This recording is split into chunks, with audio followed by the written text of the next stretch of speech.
уважаемые зрители!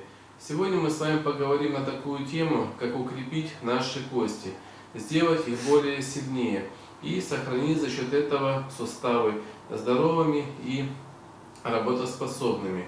Значит, в наше время мы употребляем в пищу большое количество продуктов, в которых содержится большое количество химических соединений, которые способствуют тому, что кальций, который обеспечивает крепость наших костей, обеспечивает их долгосрочное время, вымывается. В итоге, что происходит? Кости становятся хрупкими.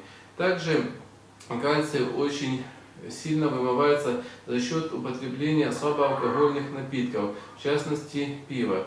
То есть пиво обладает мочегонным эффектом и идет большое вымывание количества солей, особенно солей кальция. Еще немаловажным является то, что идет бесконтрольный прием различных лекарственных препаратов, в частности мочегонных средств, которые также стимулируют этот процесс. В итоге кости у нас становятся хрупкими, и когда мы с вами перемещаемся, особенно мы ведем малоподвижный образ жизни, многие из нас имеют избыточную массу тела, в итоге кости начинают по чуть-чуть сдавливаться, и идет процесс их раздавливания. В итоге суставы деформируются и возникает развитие заболеваний опорно-двигательного аппарата. Как же помочь в данном случае нашим пациентам? Современная фармакология предоставляет нам большое количество различных препаратов, которые широко разрекламированы у нас по телевидению. Это кальций пьется в виде таблетированных форм, кальций уже появился в виде спреев, кальций появился в виде каких-то биологических добавок. Но весь этот кальций получается химическим путем, он не является природным. Поэтому в организме он усваивается всего на 8-9%. Все остальное, весь этот избыток, он забивает нашу выделительную систему. А именно, прежде всего, это почки, а та часть, что не отфильтровывается, откладывается у нас в виде, на стенках сосудов, либо идет отложение в желчном пузыре. В итоге получаем, что вроде бы мы пьем кальций и хотим себя оздоровить, а с другой стороны мы просто ускоряем течение заболевания и возникновение новых проблем со здоровьем. Поэтому в данном случае, чтобы решить данную задачу, прежде всего необходимо протестировать себя, нужен ли вам кальций. Как это определить? Утром вы просыпаетесь и попробуйте несколько раз с силой согнуть-разогнуть руку. Если вы услышите хруст в локтевом суставе, то же самое можно сделать и с коленным суставом. И у вас появляется хруст, это первый признак того, что кальция в организме недостаточно, что кости становятся менее прочными. И это сигнал для того, чтобы начать прием природного кальция. Природный кальций мы с вами получаем из скорлупы яиц, те, которые мы с вами употребляем в пищу. Конечно же, лучше употреблять домашние яйца, где содержится чистый органический кальций.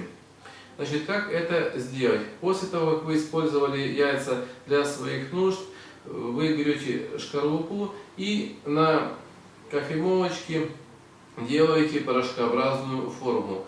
После этого, как порошок у вас готов, берете половину чайной ложки, высыпаете в рот, это все надо делать натощак, и запиваете стаканом воды.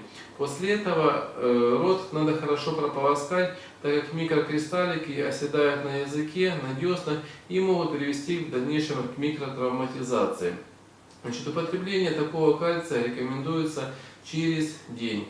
Срок употребления около 14-18 дней. Как понять, что организм насытился кальцием? Через 2 недели необходимо тут же повторить этот же тест, о котором мы с вами говорили. Если суставы работают бесшумно и вы не слышите никакого треска, значит организм насытился кальцием.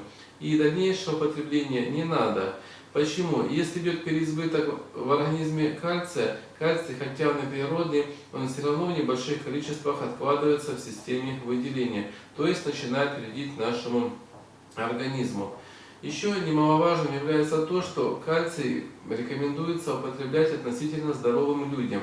Если у вас есть проблемы с почками, то есть с выделительной системой, Такое количество кальция нежелательно, потому что за счет воспалительного процесса в почках микрокристаллы кальция оседают на почечных лоханках и идет формирование и ускорение формирования камней, в частности оксалатов. И еще немаловажный момент, если же у вас с почками все в порядке и вы решили заняться восполнением недостатка кальция в организме, вы должны знать, что на домашних яйцах чаще всего идет отложение сальмонелл. И сальмонелла живет непосредственно не внутри яйца, а снаружи.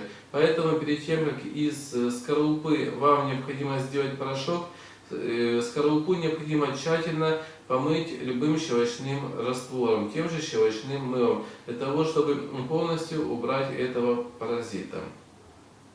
На этом наша лекция подходит к концу.